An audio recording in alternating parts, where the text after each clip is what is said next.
오늘 우리가 읽었던 마태복음 3장의 그 말씀은 세례 요한이라는 분이 오늘날 안일함에 빠진 현대 교회에 던지는 가장 강력한 경종의 말씀이다라고 할 수 있겠습니다.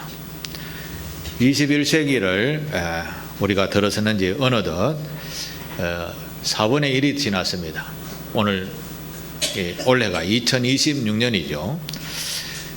지금 세계는 정말 어마어마하게 빨리 변해가고 있는 시대에 있다라고 할 수 있겠습니다. 뚜렷하게 요즘 급속하게 발전하는 것이 AI라는 인공지능 시대를 우리가 지금 맞이하고 있습니다. 그리고 인공지능 시대를 대변하는 첫 번째 산물이 로봇 산업이 급속하게 발전하고 있습니다. 반대로 세계는 평화 시대보다는 갈등의 시대를 향하여 치닫고 있는 모습을 보이고 있습니다. 대표적으로 지금 미국의 대통령이 트럼프라는 대통령이시죠. 이분이 자국 우선주의라는 사상을 들고 나오면서부터 지금 전 세계는 우리만 잘 먹고 편안하게 살면 된다라는 이 자국 안전, 그런 자국 우선주의 생각을 가지고 각 나라마다 자기 나라를 위한 삶을 살려고 노력하다 보니 끊임없이 국제적인 분쟁들이 일어나고 있습니다. 예를 들어서 우크라이나와 러시아 전쟁은 벌써 4년이 지났습니다. 또 최근에는 나이지리아 대통령을 미국 군대가 가서 강제로 붙잡아 오면서 나이지리아의 공산 정권이 무너졌다라는 이런 소식도 우리가 접하게 되었습니다. 어찌되었든 간에 자국 우선주의를 지향하다 보니까 어쩔 수 없는 전쟁과 같은 이런 일들이 연일 우리에게 일어나고 있는 것을 보게 됩니다. 이런 현상은 단순한 복잡한 세계 정치 뉴스가 아니라는 것이죠. 하나님을 믿는 저와 여러분들은 이런 현상들을 보면서 성경에서 예언한 말씀들을 떠올릴 수가 있어야 하는 것이죠. 예수께서도 대표적으로 마태복음 24장에 보면 이런 말씀을 하셨죠. 말세의 징조들은 이러이러할 것이다 라고 하면서 난리와 난리 소문들이 막 일어날 것이다. 그리고 민족이 민족을 대적하여 일어날 것이다. 요즘 시대와 비슷하지 않나요? 이것이 오늘 우리가 사는 세상의 모습과 다르지 않다라는 것입니다. 오늘 일어나는 이 현상들은 곧 하나님의 심판이 그리고 하나님의 나라, 즉 천국이 물리적으로 가까이 오고 있다라는 신호탄이 아닐까요? 이 세상은 이렇게 긴박하게 돌아가고 있는 것입니다. 그런데 과연 우리 그리스도인들의 영적인 상태는 어떠한가라는 것을 질문해 봅니다. 혹시 우리 앞에 갑자기 폭풍과 같은 그런 재앙들이 닥쳤다라고 하면 그래도 우리는, 여러분 모두는 천국에 갈 담대한 믿음이 있습니까? 라는 것을 질문할 때 여러분 각자 한 분 한 번씩 대답을 해보시게 되기를 바랍니다. 이런 급박한 사회 현상과 위기의식이 불어오는 이 시대를 보면서도 여전히 안락한 종교 생활에 평안하다 하며 살고 있지 않은가라는 것을 질문해 보게 되는 것이죠. 이 시대는 하나님의 말씀에 비유하면 죄악으로 점점 가득 차가는 그런 시대의 모습을 보인다라고 할 수 있습니다. 죄가 가득 차면, 그 죄가 흘러넘치면 나라가 멸망하거나 무슨 하나님의 심판이 온다라는 것을 우리는 성서에서 많이 배웠습니다. 이런 말이 있습니다. 둠스데이 클락이라는 운명의 날 시계라는 말이 있습니다. 운명의 날 시계. 이것은 미국 핵과학자들이 운명의 날 시계를 만들어서 발표하는 그런 것을 말하는 것입니다. 이게 무슨 말인가 하면 우리가 사는 이 세상이 물리적으로 너무너무 멸망에 가까워졌다라는 것입니다.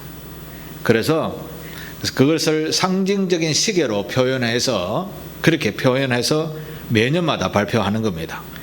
최근에 이 지구의 둠스데이, 운명의 날, 마지막 날이 언제냐라는 것을 시계로 표현했는데 자정 밤 12시가 이제 멸망의 날 시간이라고 하면 90초 전이다라고 발표를 했습니다. 그러니까 세계가 멸망하기 몇 분 전이라고요? 1분 30초 전이라 이런 뜻입니다. 이것은 상징적인 의미입니다. 어떤 위험이 있기에 그런가? 핵전쟁 위협, 이게 3차 세계대전으로 가지 않는가? 이런 소리들이 요즘 많이 일어나고 있습니다. 기후변동이 엄청 변화가 심하죠. 제가 지난주에 서울에 갔다 와 보니까 부산이 너무너무 살기 좋은 것입니다. 영하 16도에서 왔다 갔다 해보니까 다리가 어는 것 같더라고요. 부산은 그렇지 않았죠. 차들은 서울은 전부 다 시커멓게 먼지와 눈덩어리에 우리 차도 마찬가지였습니다만은 엉망이었습니다만 여기 오니까 전부 깨끗한 차들밖에 없어요. 부산이 굉장히 좋은 곳인 것 같습니다. 그런데 사람이 많은 그곳에 가니까 기후변화가 몸소 느껴지는 것 같았습니다. 그리고 요즘은 연일 전쟁의 소문들이 너무너무 많죠. 역사상 가장 위험한 순간에 도달했다라는 그런 상징적인 표현, 운명의 날 시계를 이야기했다라는 것이죠. 그런데 영원한 하나님의 나라를 믿는 우리 그리스도인들이 이 시대를 바라보면서 너무너무 태평하게 살아가고 있다라는 것입니다. 믿음이 좋아서 그런가요? 아니면 아예 모른 척하고 살아가서 그런가요? 우리는 그리스도인으로서 이 운명의 날 시간을 바라보면서 정말 깨어 회개할 때가 아닌가 생각해 봅니다. 그래서 오늘 본문 마태복음 3장의 세례 요한을 하나님이 우리에게 소개하고 계십니다. 세례 요한은 예수님보다요 6개월 먼저 태어나신 분입니다. 6개월 먼저 태어나신 분입니다. 하나님께서 예수님을 하나님의 아들이라고 세상에 보내시면서 하나님의 아들만 보낸 것이 아니라 먼저 예수님이 올 것이다 라는 것을 앞서서 전할 사람을 보내셨습니다. 그분이 바로 세례를 베푸는 사람이었다 해서 세례 요한이라고 불렀습니다.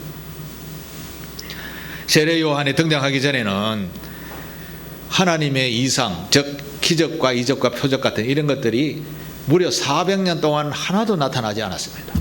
왜 그랬습니까? 많이 듣고 배웠었죠. 하나님의 말씀이 전혀 백성들에게 나타나지 않았습니다. 그것은 하나님께서 굉장히 침묵하셨던 시간이었습니다. 그 이유를 구약 성서는 이렇게 이야기하죠. 대표적으로 이스라엘 백성들이 하나님의 말씀을 듣지 아니하고 그를 버리고 자기의 속에는 옳은 대로 살았고, 그리고 나라가 멸망하는데도 여전히 하나님을 붙들지 않고 버리고 자기 마음대로 세상을 살았던 것입니다.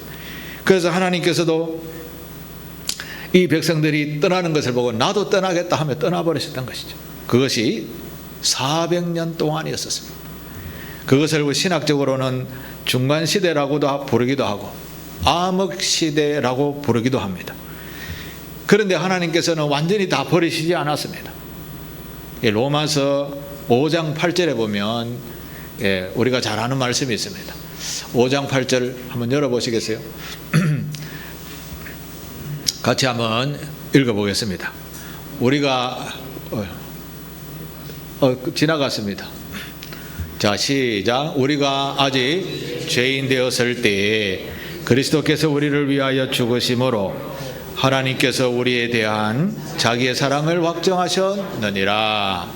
아멘. 하나님께서 인간적으로 생각하면 화가 나셔서 세상을 멸망하실 수도 있었습니다. 그런데 우리가 죄인이었을 때도 하나님께서 그리스도 구원자를 우리를 위하여 보내시고 그를 죽이심으로 하나님께서 다시 너희들을 살려주겠다라는 자기의 사랑을 그리스도를 통하여 표현하셨다라는 말씀입니다. 이 아들 예수를 세상에 보내기 전에 먼저 세례 요한을 보내셨다라는 것이죠. 그리고 이 세례 요한이 먼저 와서 제일 먼저 세상 사람들에게, 이스라엘 백성들에게 한 이야기가 오늘 제목입니다. 제목. 회개하라, 천국이 가까이 왔느니라. 회개하라, 천국이 가까이 왔느니라. 사실 이 외침은 그 당시 사회 현상을 보면서 세례 요한이 외쳤지만 2026년을 살아가는, 오늘 우리에게 살아가는 이 시대에 하나님이 하시는 준엄한 명령이 아니겠습니까? 그렇게 받아들이게 되시기를 바랍니다. 여러분은 지금 예수님이 재림하시면 한 번도 빠짐없이 천국에 갈 자신이 있으십니까? 여러분은 죄가 하나도 없으십니까? 죄 있으면 하나님의 나라에 이룰 수 없다라고 했습니다. 그러면 천국에 갈 수 있다고요? 그래서 우리는 매일매일 삶을 되돌아보면서 우리 자신의 소위를 돌아보며 정결한 삶, 성결한 삶을 살도록 매우 노력해야 하는 것입니다. 특히 하나님의 자녀의 신분을 얻은 저와 여러분들은 그야말로 하나님의 자녀라는 냄새가 좀 나야 되는 겁니다. 성경적으로 말하면 빛과 소금의 역할을 해야 된다는 말씀입니다.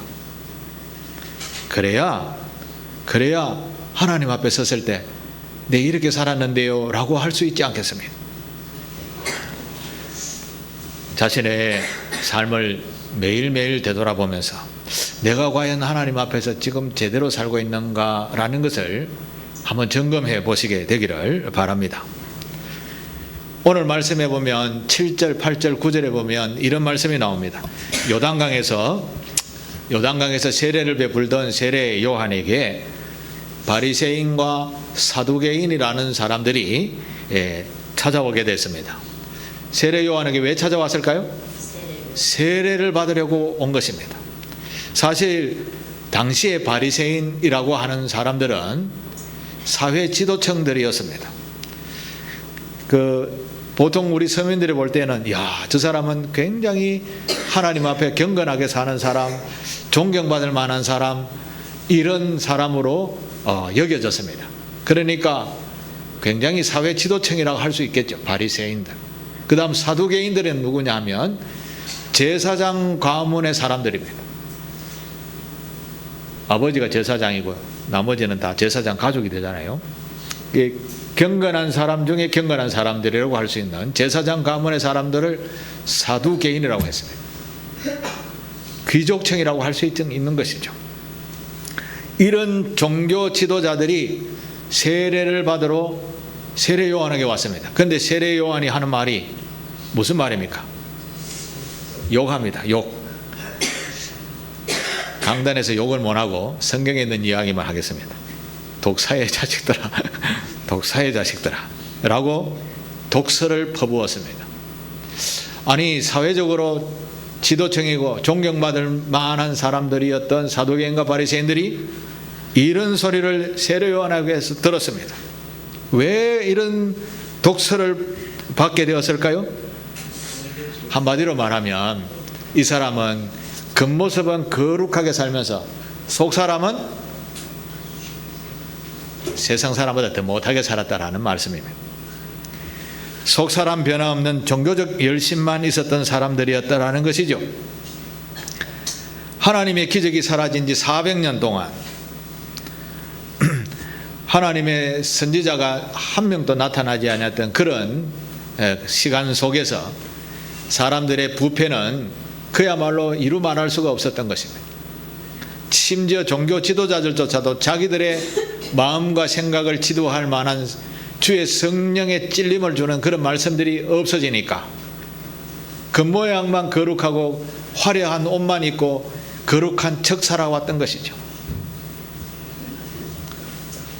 그런데 진짜 선지자라고 하는 세례 요한이 나타나고 세례를 준다 하니 기가 번쩍 뜨인 것이죠. 이야, 뭔가 우리에게, 사람들에게 좀 더 빛나는 모습이 있어야 되지 않겠냐라고 하며 세례를 받으러 왔다라는 것이죠. 그래서 세례를 받으러 온 사람들에게 세례 요한은 이 독사의 자식들아라고 독서를 퍼부었던 것이죠. 그런데 바리새인과 사두개인들은 사실 우리말로 하면 종교적인 스펙이 하나 더 필요했던 것입니다. 너도 세례 받았냐? 나도 세례 받았다라는 것이죠. 이 모습이 바로 오늘 신앙생활하고 있는 우리의 모습일 수 있다라는 것입니다. 예를 들어서 나는 모태신앙인데요, 어머니 뱃속에서부터 교회 다니는데요, 그럼 너는 진짜 예수 믿냐? 예수는 제대로 믿지 않으면서 나는 모태신앙인데요 라고 하며 살아가는 사람이 있다라는 것이죠. 또 우리 집안은 대대로 예수 믿는 집안이니까 나도 예수 믿는다라고 하며 착각하고 사는 사람이 있다라는 것이죠. 예수는 내가 믿어야지, 우리 아버지 어머니가 믿는다고 내가 예수 믿는 건가요? 그럼 예수 믿는 건가요? 아버지 어머니가 천국 가는데 나도 따라갈 수 있는가요? 아내가 천국 가는데 남편 손잡고 가면 갈 수 있습니까? 그러면 좋겠습니다. 신앙과 구원은 각각 개인의 신앙에 따라 달려있는 것입니다. 이것을 다른 말로 표현하면 공로주의라는 것입니다. 공로주의.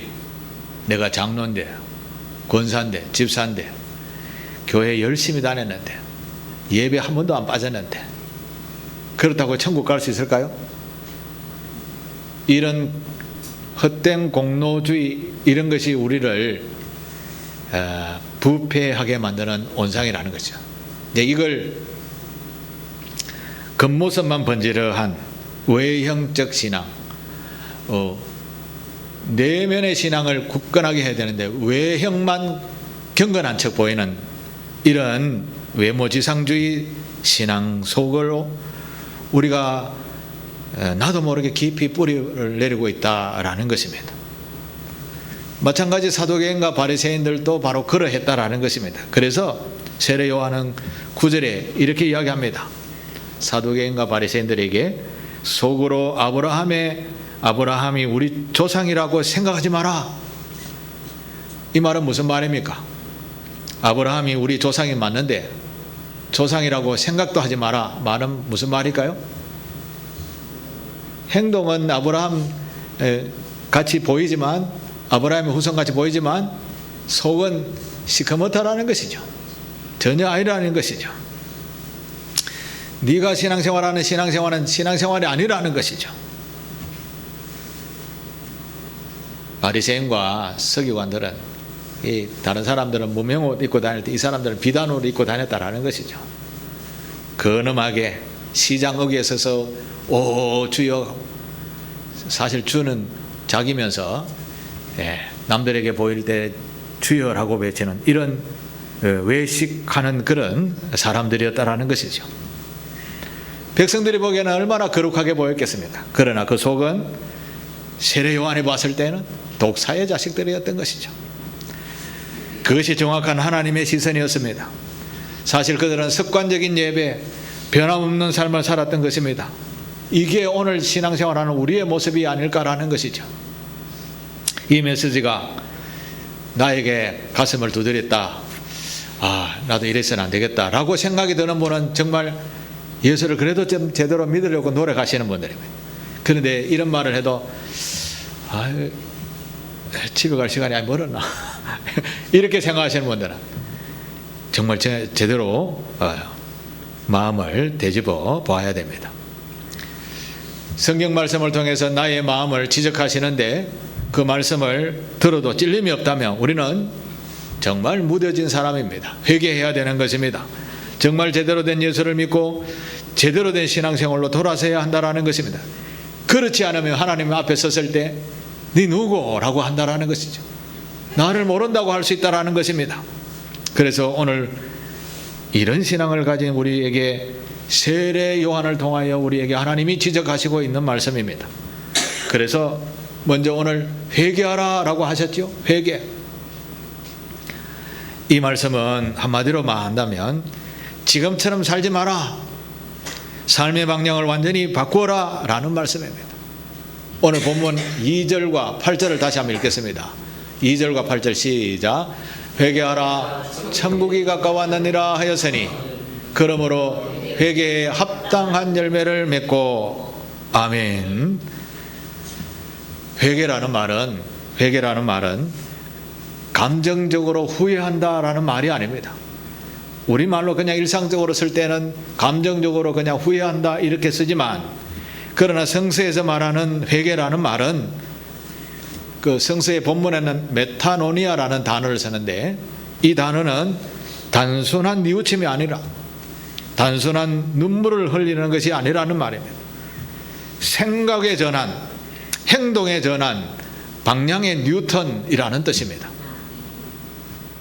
가던 길을 멈추고 하나님을 등지고 세상으로 향하던 발걸음을 돌려서 완전히 뉴턴에서 하나님으로 돌아서는 전인격적인 변화를 말하는 것입니다. 그게 회개라는 것입니다. 이게 우리가 잘 안 되는 부분이 이런 것이죠. 마음과 머리는 이렇게 생각하고 있는데 실제 몸이 잘 안 따라주는 것이죠. 그래서 제가 지난주에 말씀을 드렸던 사랑하는 것에도 엄청난 노력과 힘이 따른다라고 했던 것처럼 회개도 우리에게 강력한 의지가 필요한 것입니다. 우리는 유한한 인생을 살아가는 사람들입니다. 그래서 우리는 무한한 하나님의 능력을 붙잡고 살아야 될 줄로 믿습니다. 그 능력을 붙잡기 위해서는 날마다 힘을 다하고 정성을 다하고 마음과 뜻을 다하여서 하나님의 자비와 긍휼을 구하는 자가 되셔야 합니다. 그의 말씀에 복종해야 되는 것입니다. 이런 노력이 모여서 진짜 훌륭한 신앙인이 될 수 있는 것입니다. 2026년 올 한 해 힘을 다해 자신의 주의 말씀 안에 들도록 최선을 다하는 우리 모두가 되시기를 바랍니다. 오늘 본문 8절에 보면 또 이런 말씀이 있습니다. 회개에 합당한 열매를 맺으라고 하죠. 회개에 합당한 열매. 진실한 회개는요, 열매로 증명이 되어집니다. 열매로. 우리는 그냥 입술로 주여 주여 하는 것이 아니라 삶의 현장에서 변화된 모습으로 살아가야 된다라는 말씀입니다. 예를 들어서 한번 이야기해 보겠습니다. 서울에서 기차를 타서 부산으로 가야 되는데 딴 생각하다가 평양으로 가는 기차를 탔습니다. 그러면 집에 가서 뭐 하지 이라고 생각하면서 올라탔다가 방송에서 다음은 판문점역입니다. 판문점역입니다. 이러면 정신을 번쩍 차려야 되죠. 어떻게 해야 됩니까? 그러면 빨리 내려야 되죠. 빨리 내려야 됩니다. 그냥 내려야 되는데 하고 엉덩이 붙여 앉아 있으면 이상한 데 갑니다. 평양에 가서, 평양을 저도 안 가봤는데 평양에 가면 반갑습니다 하면서 반갑게 맞이하겠죠. 그러면 그 다음 생활은 모릅니다. 자, 이런 일이 일어났다라고 하면 회개해야 된다라는 말은 바로 즉시 일어나서 기차를 바꾸어 타야 되는 것입니다. 오늘 우리가 살아가는 삶의 모습 속에서 내가 이래도 괜찮겠나 그런 생각이 들 때는 그때 반드시 일어나셔야 됩니다. 바꿔야 됩니다. 그렇지 않으면 열매는 원치 않는 열매를 맺게 되는 것입니다. 하나님께서 올해 2026년 새해에 하나님은 우리에게 화려하고 경건한 예배만 드리라는 것이 아니라 구체적인 삶의 열매를 원하십니다. 그래서 우리는 진정한 회개의 모습으로 원래 내가 무슨 열매를 맺어야 될까 라는 생각을 가지고 결단을 되셔야 되기, 결단하는 그런 시간이 되셔야 될 줄로 믿습니다. 후회는 감정이 아닙니다. 돌이키는 행동인 것입니다. 감정적인 신앙에서 벗어나서 삶의 방향을 수정하는 신앙인이 되시기를 축복합니다. 자, 그러면 변하지도 않고 감정을 그대로 가지고 있으면서도 변하지 않은 삶을 살아가는 이분들에게 오늘 결론적인 말씀을 10절에 말하고 있습니다. 10절을 같이 읽겠습니다. 시작. 이미 도끼가 나무 뿌리에 놓였으니 좋은 열매를 맺지 아니하는 나무마다 지켜 불에 던져지리라. 아멘. 도끼가 나무 뿌리에 놓여 있다라는 말은 무슨 말입니까? 지금 나무가 찍혀서 넘어가기 직전이라는 그런 말인 것이죠. 이 말씀은 임박한 심판의 경고가 우리에게 지금 와 있다라는 말씀입니다. 미래 이야기가 아니라 지금 당장 열매를 맺지 아니하는 나무를 보고 필요 없는 나무만 찍어버린다라는 것이죠. 그 다음 어디에 던진다고요? 그냥 불 속에 던져버린다라는 문학적으로 말하면 현재 진행형 말씀인 것이죠. 오늘 본문의 말씀을 읽으면서 우리는 정말 진짜 신앙생활을 제대로 해야 되겠구나라는 생각을 하게 됩니다. 왜냐하면 예수님의 말씀을 연상하면서 국제적인 사회를 한번 보십시오. 난리와 난리의 소문, 어디 하나 마음 둘 곳이 있는 곳이 있습니까? 우리나라가 안전하지 못하고 해서 이민 간다, 어디로 가겠습니까? 예전에는 미국이 제일 안전하다 했는데 미국이 제일 무서운 나라가 되어가고 있습니다.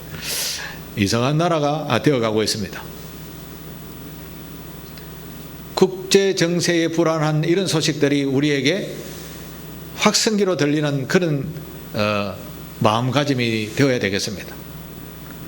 이것은 큰 소리로 부르시는 하나님의 음성이 아닐까요? 종교적인 껍데기는 버려버리고 마음과 뜻과 정성을 모아서 내 앞에 나와오너라 하시는 말씀이 아닐까요? 형식적인 예배만 드리는 그런 자가 되지 말고 완전히 돌아서라. 제대로 된 예배, 제대로 된 마음을 드리는 예배를 드리라는 것이죠.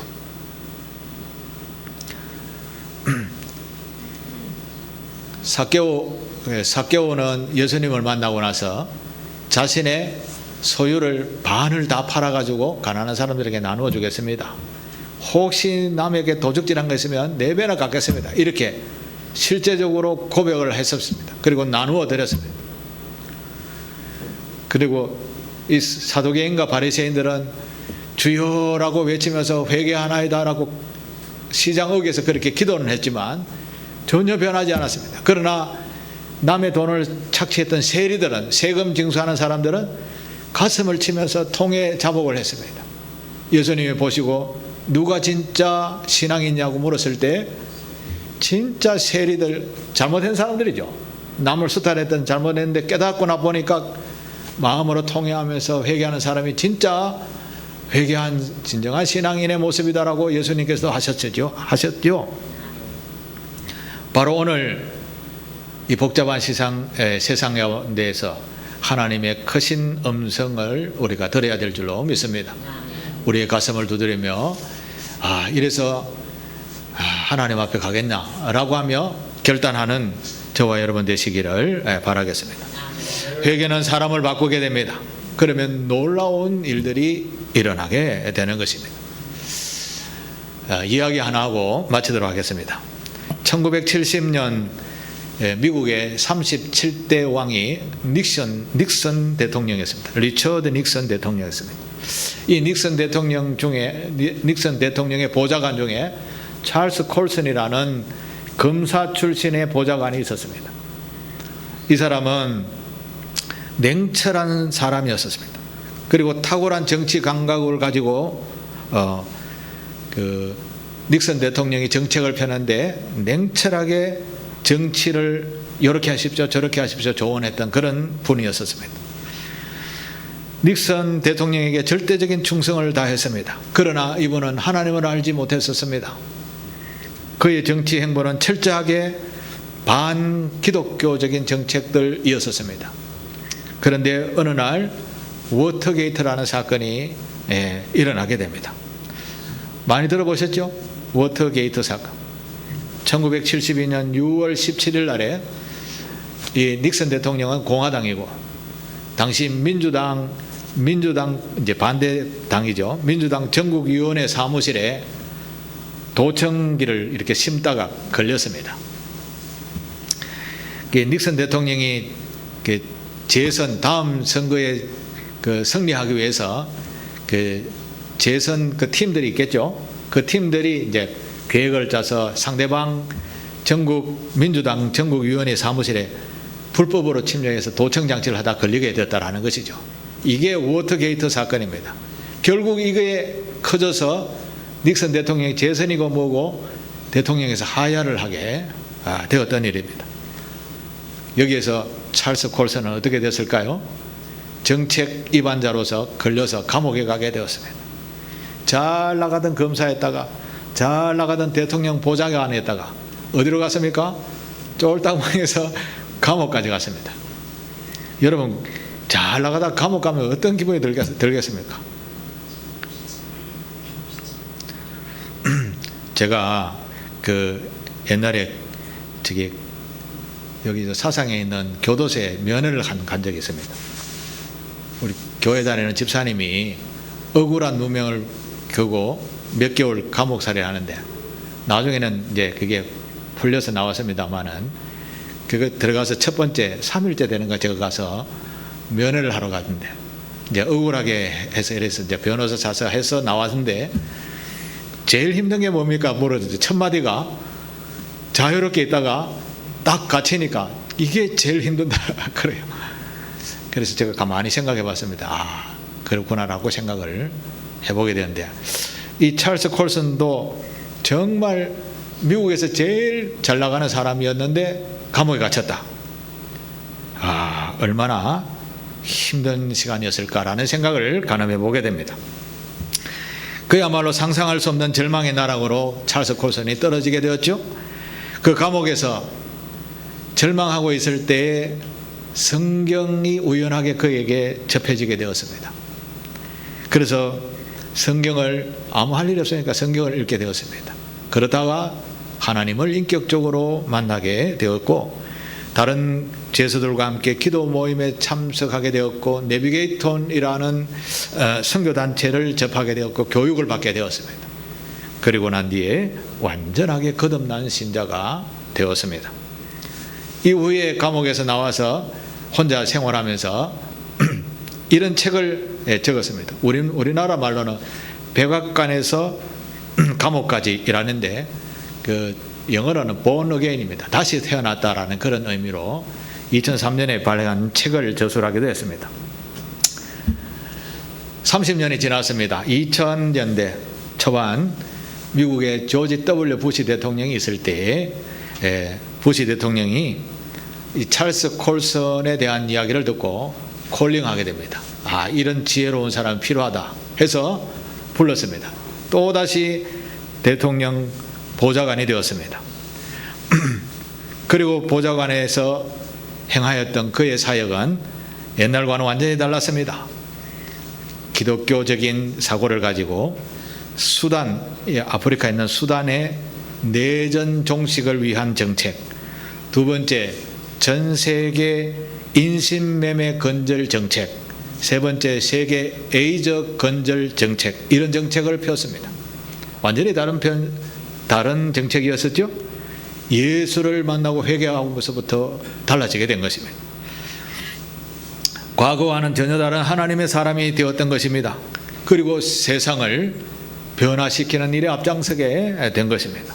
사랑하는 교회 여러분, 올 한 해 2026년 우리 모두 감정적이고 형식적인 신앙에서 벗어나서 삶의 방향을 완전히 돌리는 행동하는 신앙인이 되어야 될 줄로 믿습니다.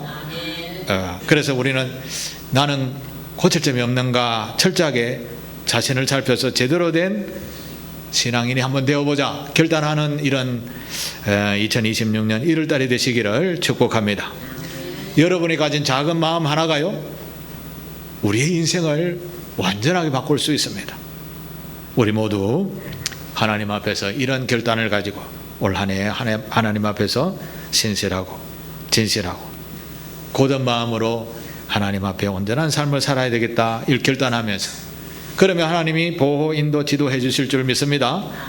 이런 하나님의 도우심을 받아 넉넉히 한 해를 살아내는 우리 모두가 되시기를 주님의 이름으로 축복합니다. 기도하겠습니다. 아버지 하나님 감사합니다. 부족한 종이 제대로 전하려 했으면 제대로 전하지 못한 우둔함이 있음을 고백합니다. 그렇지만 아버지 하나님 주의 성령으로 우리 성도님 마음에 하나님의 뜻이 무엇인지를 구별하여 행동하는 신앙인이 되도록 도우시옵소서. 온전한 모습으로 주님 바라보는 신앙인 되도록 축복해 주옵소서. 예수님의 이름으로 기도하옵나이다. 아멘.